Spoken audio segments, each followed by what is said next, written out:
Dear Patriots, before the news starts, please subscribe to our patriotic channel by clicking the subscribe button. Give us a thumbs up to this video. Don't forget to leave your opinion below in the comments section. Share the news on Facebook and Twitter so your friends see it. Thank you. Trump needs every American to do this one simple thing to end Anthem-Kneeling forever. Donald Trump is sick and tired of NFL athletes disrespecting our flag, and now he's doing something about it. Trump has just started a petition demanding that everyone in the NFL stands during our national anthem. It's being hosted by the Republican Party and can be accessed on their website. The president has asked for a list of supporters who stand for the national anthem. Add your name below to show your patriotism and support, the petition reads. The petition is paid for by the Trump Make America Great Again Committee, a joint fundraising committee authorized by and composed of Donald J. Trump for President Incorporated and the Republican National Committee. This call to action comes after Trump famously quipped that NFL team owners should say "Get that son of a bitch off the field right now. Out. He's fired. He's fired," when players fail to stand for the anthem. Pledge your support in the comments and share if you want to help our president end Anthem-Kneeling for good. Our country deserves more.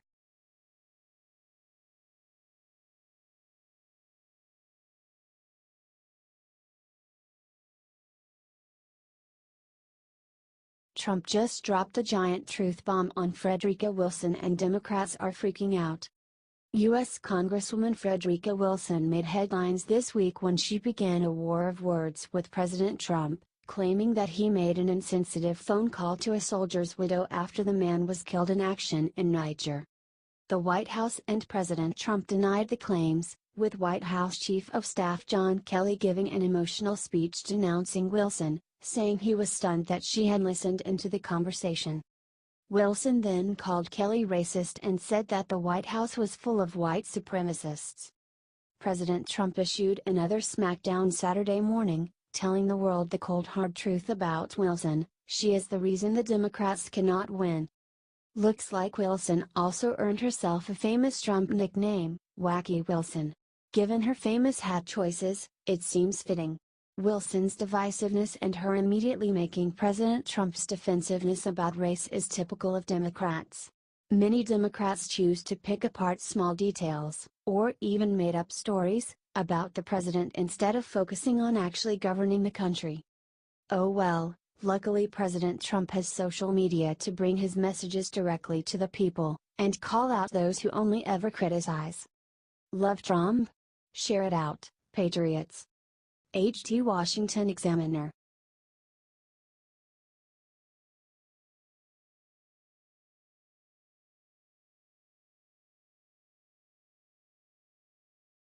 Right as Mike Pence's son gets married, Democrat does something totally unhinged. Democrats are so negative they try to ruin everything and make it about them. Vice President Mike Pence's son, Marine Corps Second Lieutenant Michael Pence, planned a marriage ceremony to Sarah Whiteside on Saturday, and one Democrat activist and local school board member could not handle it. Sue Wasner took to Facebook on Wednesday to complain about the ceremony, which was to take place in a local Indiana park, saying it would disrupt regular park operations. The bizarre, mean-spirited post had no basis in reality.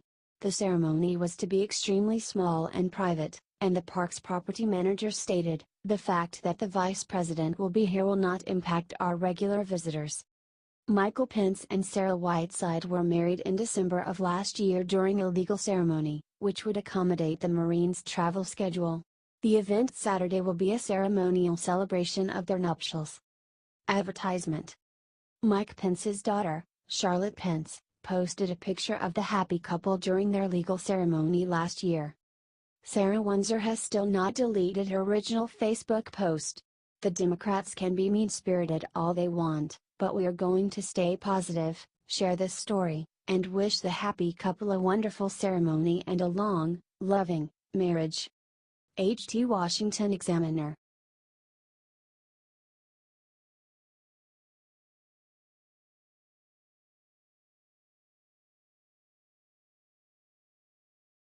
Steve Bannon accurately predicts Nancy Pelosi's chances to impeach President Trump. Nancy Pelosi is a disgrace. To the state of California, to the federal government, she has played the politics of the do as I say not as I do better than anyone. Look, the Democrats aren't the only ones who do this, but they are the worst offenders. With 24/7 news, it is hard to remember a story from yesterday, let alone a few weeks or years ago. But we must jog Pelosi's memory this morning. When the Roger Ailes, Bill O'Reilly sex scandal broke, Pelosi and the rest of the Democrats and Hollywood jumped on their high horses. They acted all holier than thou, which is their stock in trade and the reason why everyone hates them. Because we are all human and we know no one is perfect, so why try to act like it?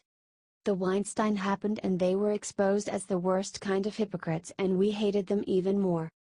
Something Trump understood, in today's online world where everything seems virtual or fake and where major banks steal their customers' identity and scam them out of their money, Wells Fargo, Trump knew America just wanted the goddamn truth for a change. We did, and we still do. And speaking last night before the California Republican Party, Steve Bannon dropped a lot of truth bombs. There has not been a more destructive presidency than George Bush's, CNN recorded Bannon starting off with before ripping Bush's speech that took shots at Trump 2 days ago. It was clear he didn't understand anything he was talking about. He has no earthly idea of whether he's coming or going. Just like it was when he was President of the United States, before adding, he embarrassed himself. Bannon went on to defend Trump's vision of an America First policy, saying the critics had it all wrong. It's not about your race, your color, your gender, your religion, your ethnicity, your sexual preference. It's about one thing: are you a citizen of the United States of America? Because if you're a citizen, there are certain responsibilities and obligations that come with that, but as a citizen also you should have preference for jobs and economic opportunities. Capitalism cures all ills, but we need to protect it at all costs. And to defend it we need to do something about the greed at the top. Who prefer monopolies to competition because they pay better? When was the last time you called your cable company? If it has been a while, the next time you have to call you will understand what I am talking about. It is pure hell and no one speaks English, and because the cable industry owns DC we have no options.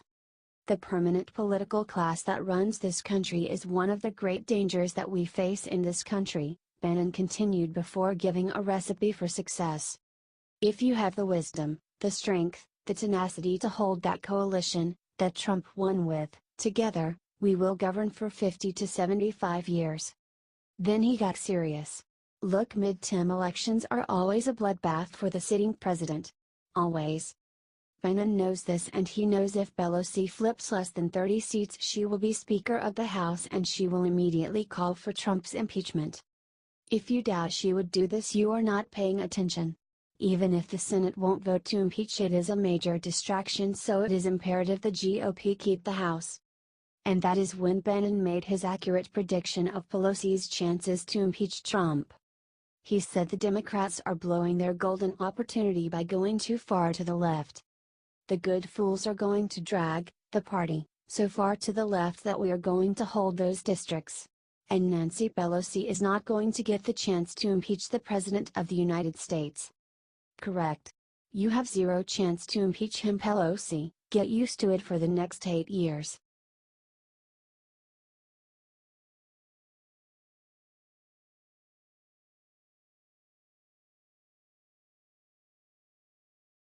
Busted: shocking video just surfaced that will make Frederica Wilson drop to her knees and apologize to Trump. Someone needs to tell Congresswoman Wilson that if she plans to attack someone over something they said, make sure that you aren't on video saying the exact same thing.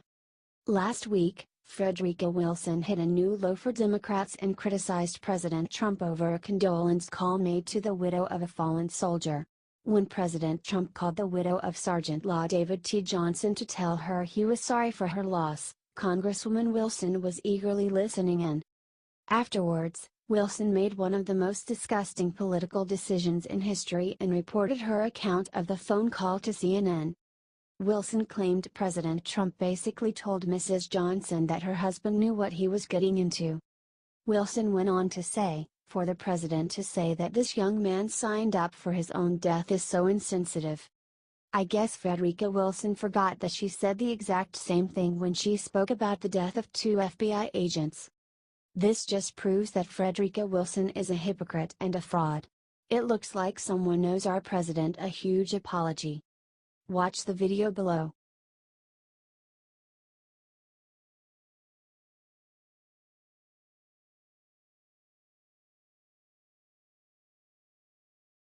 Transgender woman does unthinkable to 10-year-old girl in Wyoming women's restroom.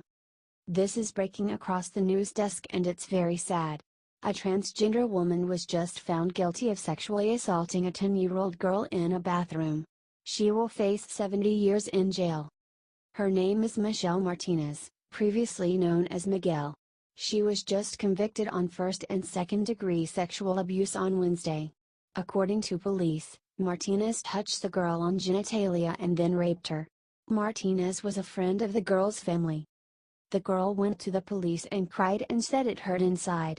According to the Casper Star-Tribune, the girl told the Children's Advocacy Project that her assaulter should be jailed. Advertisement. Martinez denies the charges and says that girl was talking crap earlier in the day. She then accused the girl of lying and said the whole thing was a publicity stunt, according to Daily Mail. This is absolutely horrifying. Share this if you are praying for the recovery of this little girl in Wyoming.